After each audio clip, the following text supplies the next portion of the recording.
आज का विषय है पाचन तंत्र की पुकार। पहचाने 4 लक्षण। पाचन तंत्र, डाइजेस्टिव सिस्टम, हमारा गट्स जो इसे कहा गया है, वो कह रहा है कि 4 लक्षण, वो पुकार रहा है। 4 लक्षण यदि आपके अंदर ऐसे हैं, आपका पेट फूल रहा है, आपको कॉन्स्टिपेशन है, कब्ज है, एसिडिटी हो रही है और फटीग अगर हैं, तो आप कहीं न कहीं किसी समस्या, बड़ी समस्या का शिकार हो सकते हैं। इसलिए सावधान हो जाइए। तो 4 लक्षण मैंने बता दिए। 4 लक्षणों में सिर्फ सीधी चीज है कि पेट साफ, रोग साफ की जो बात करता रहता हूं, पेट साफ रहे तो कोई रोग नहीं होगा। अगर रोग हो गया है तो पेट की सफाई की ओर ध्यान देना होगा। आप स्वयं अपने घर में ही, ये जो संदेश जा रहा है, घर में ही आप देखें कि 4 लक्षण मिल रहे हैं। कॉन्स्टिपेशन है, जब लगातार 2 दिनों तक खुलकर शौच न हो तो समझना चाहिए कि शरीर में कोई आग लगाने आ रहा है और अविलंब पेट साफ करने का उपाय शुरू कर देना चाहिए।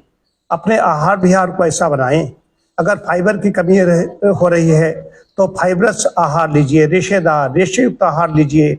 जो भी हरी सब्जियां हैं, फल हैं, चोकर युक्त आटे की रोटी है, छिलका युक्त दालें हैं, पूर्ण संपूर्ण अनाज है, अंकुरित अनाज है, इतना ले। सीधी सी बात कर रहे हैं।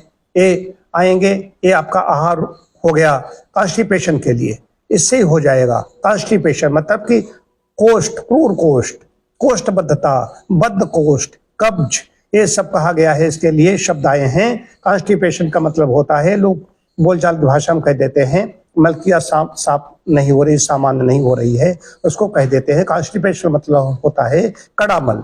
कई तरह के कड़ामल, जैसे कि कारतूस होता है, गांठें बन जाती हैं, बहुत ताकत लगा के निकालना पड़ता है, इसको कॉन्स्टिपेशन कहा गया है।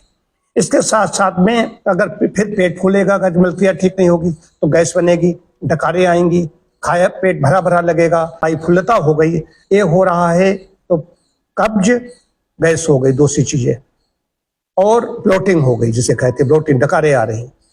तीसरी चीज है एसिडिटी, जलन हो रही सीने में, खट्टी डकारें आ रही हैं, गले में कड़वा कड़वा आ रहा है, कई बार गले में खाने के कण आ रहे हैं डकार के साथ में, खट्टी डकार के साथ में, ये। और चौथी चीज है फटीग।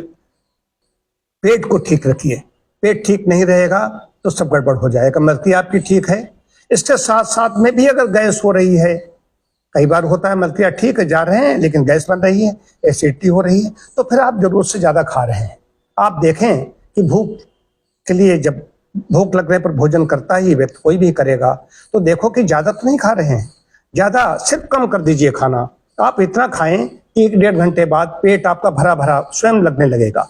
तो ऊपर जो एसिड होता है, जब जगह नहीं रह जाती है तो ऊपर भागने लगता है। तो सीधी सी चीज है, अगर 4 रोटी खाते हैं, 1 रोटी कम कर देंगे।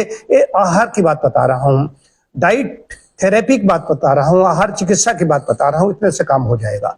इसके बाद में जो फटीग हो रही है, तो हो सकता है व्यायाम आप नहीं कर रहे हैं, या कुछ सोच रहे हैं, कोई चिंता में है, डिप्रेशन है, तनाव है, कुछ ऐसा है, चिंता दुश्चिंता है, इसको आप जान सकते हैं। तो पेट की ओर, सफाई को ध्यान दें, व्यायाम करें, नियमित समय पर खाएं, नियमित समय पर सोए जागें। सूर्योदय से लेकर के सूर्यास्त तक ही खान पान होगा। यदि आप देर रात खाएंगे, समय खाएंगे, तो समस्याएं चलती रहेंगी, बढ़ती रहेंगी, आप डॉक्टरों के चक्कर काटते रहेंगे। इसे कोई बीमारी है ही नहीं, ये चारों सिम्टम्स हैं, स्वयं में बीमारी नहीं है। यदि आप ये डाइट ले लेंगे, व्यायाम कर लेंगे, बस नियमित पानी पिएंगे, इसके अलावा कुछ करना ही नहीं है। अगर कोई विशेष समस्या हो गई है तो अपने चिकित्सक से संपर्क करें।